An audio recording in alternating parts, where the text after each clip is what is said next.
L'étape suivante dans le cadrage de notre projet consistera à définir un mode de planification et à définir une date de début de projet. Je vais me rendre dans l'onglet Projet.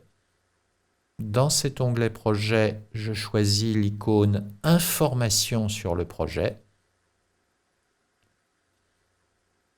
La fenêtre qui m'est proposée, dans sa colonne de gauche, me permet de changer la date de début du projet et en dessous m'indique la date de fin, mais en grisé, je ne peux pas agir sur la date de fin.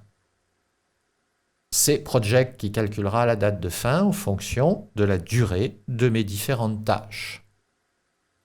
La troisième ligne m'indique actuellement que le mode de planification se fait à partir de la date de début, c'est-à-dire que j'indique une date de début, j'aligne mes différentes tâches et Project calcule la date de fin.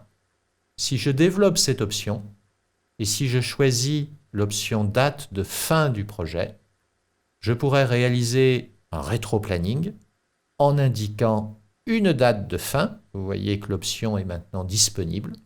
Par contre, la date de début étant grisée, je ne peux pas saisir. Cette solution est très utile pour faire des rétro-plannings lorsque le projet doit déboucher sur une livraison à date impérative. Il est néanmoins un peu délicat à gérer. Il est donc conseillé, et c'est ce que nous ferons pour ce premier projet, de garder l'option par défaut date de début du projet et nous laisserons le logiciel calculer la date de fin. Si cette date de fin ne convient pas à nos attentes, nous pourrons alors rétroagir, soit par une nouvelle date de début, soit en agissant sur la durée des tâches. Il faut bien noter que ce choix de prévision à partir de la date de début ou à partir de la date de fin du projet devrait normalement être fait au début de la vie du projet. Ce choix peut se modifier à tout moment, mais c'est néanmoins une action assez délicate qui peut perturber la bonne planification de notre projet.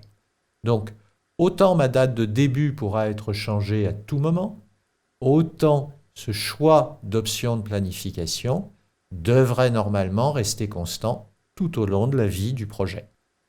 Je vais revenir dans la case date de début.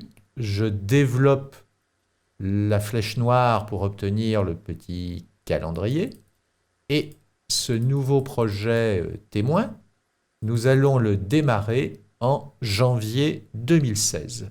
Je vais démarrer ce projet le lundi 4 janvier 2016.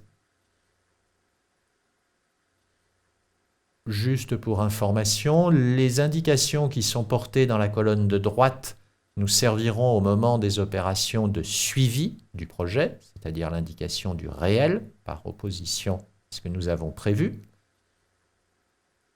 Vous observez que la zone calendrier nous indique que ce calendrier standard que nous venons de compléter sera bien le calendrier par défaut.